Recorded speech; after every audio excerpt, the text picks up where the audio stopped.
आज हम गिनती की पुस्तक के अध्याय 23 का अध्ययन करेंगे। तब बिलाम ने बालाक से कहा, यहाँ पर मेरे लिए 7 वेदियाँ बनवा और इसी स्थान पर 7 बछड़े और 7 मेढ़े तैयार कर। तब बालाक ने बिलाम के कहने के अनुसार किया और बालाक और बिलाम ने मिलकर प्रत्येक वेदी पर एक बछड़ा और एक मेढ़ा चढ़ाया। फिर बिलाम ने बालाक से कहा, तू अपने होम बलि के पास खड़ा रह और मैं जाता हूँ। संभव है कि यहोवा मुझसे भेंट करने को आए और जो कुछ वह मुझ पर प्रकाशित करेगा वही मैं तुझको बताऊंगा। तब वह एक मुंडे पहाड़ पर गया और परमेश्वर बिलाम से मिला और बिलाम ने उससे कहा, मैंने 7 वेदियां तैयार की है और प्रत्येक वेदी पर एक बछड़ा और एक मेढ़ा चढ़ाया है। यहोवा ने बिलाम के मुंह में एक बात डाली और कहा, बालाक के पास लौट जा और यूं कहना।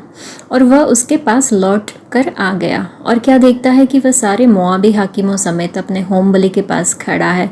तब बिलाम ने अपनी गूढ़ बात आरंभ की और कहने लगा, बालाक ने मुझे अराम से अर्थात मोआब के राजा ने मुझे पूरब के पहाड़ों से बुलवा भेजा।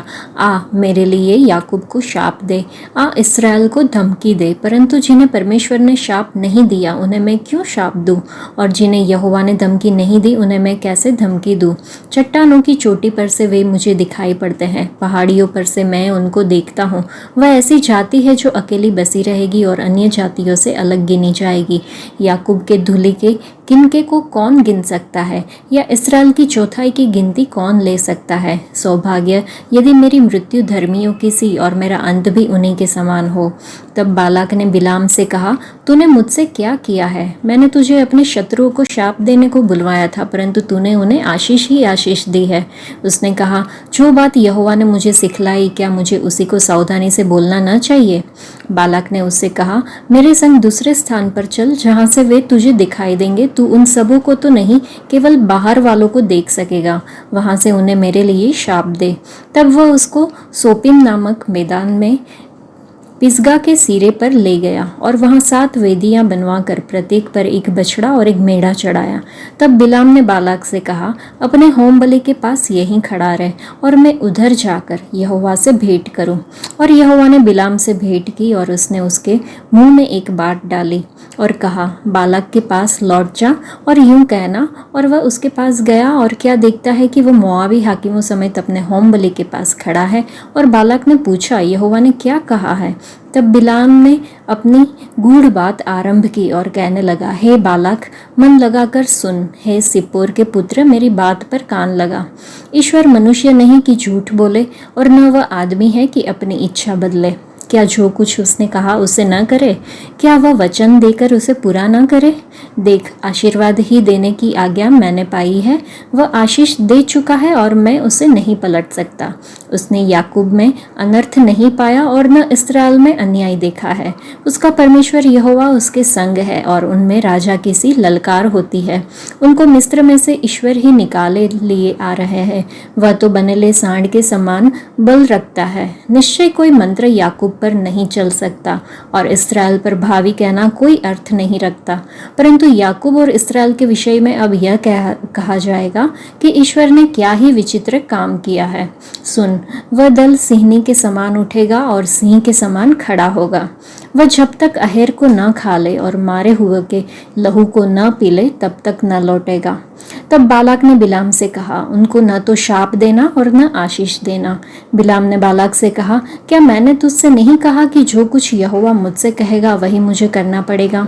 बालाक ने बिलाम से कहा, चल, मैं तुझको एक और स्थान पर ले चलता हूँ। संभव है कि परमेश्वर की इच्छा हो कि तू वहां से उन्हें मेरे लिए शाप दे।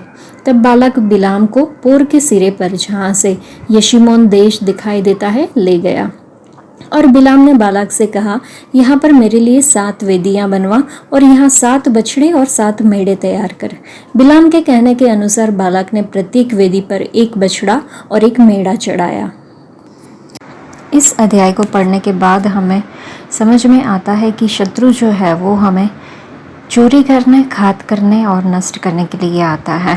बालाक ने बिलाम को जिस उद्देश्य से बुलाया था वह उद्देश्य पूरा नहीं हुआ जब उसने श्राप देने के लिए अपना मुंह खोला।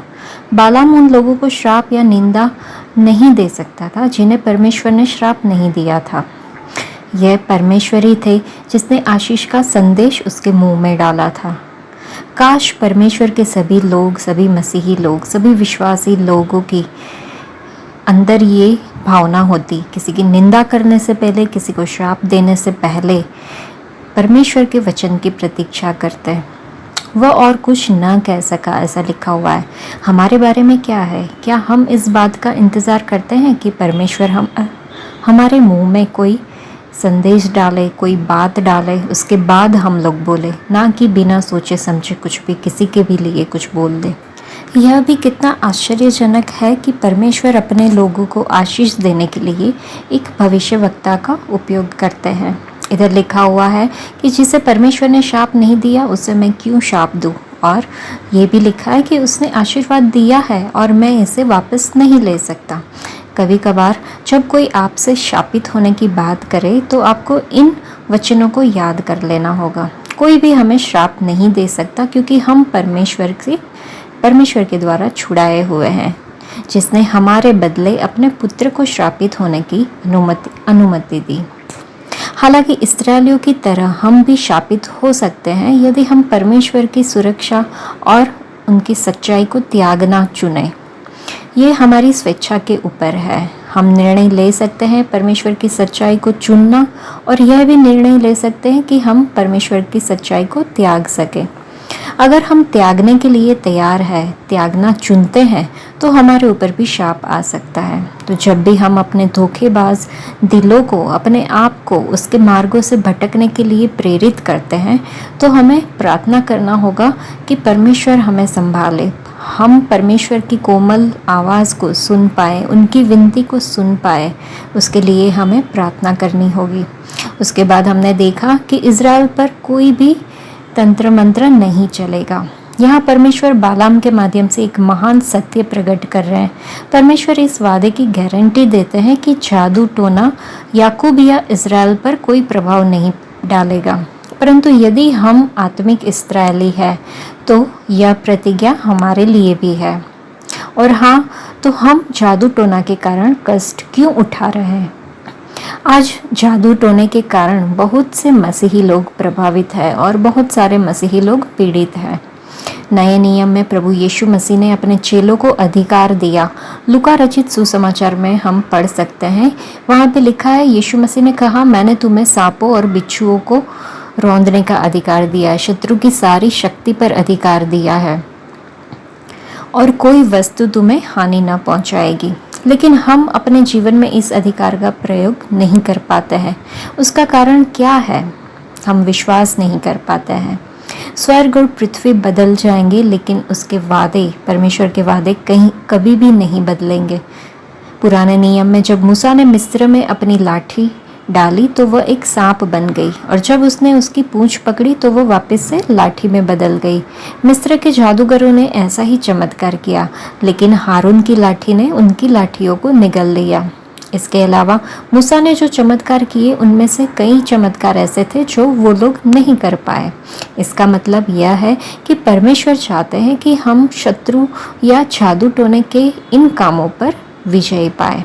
लेकिन आध्यात्मिक इस्राएली के रूप में हमें विश्वास होना चाहिए कि हमारे विरुद्ध कोई भी तंत्र मंत्र, कोई भी जादू टोना काम नहीं करेगा।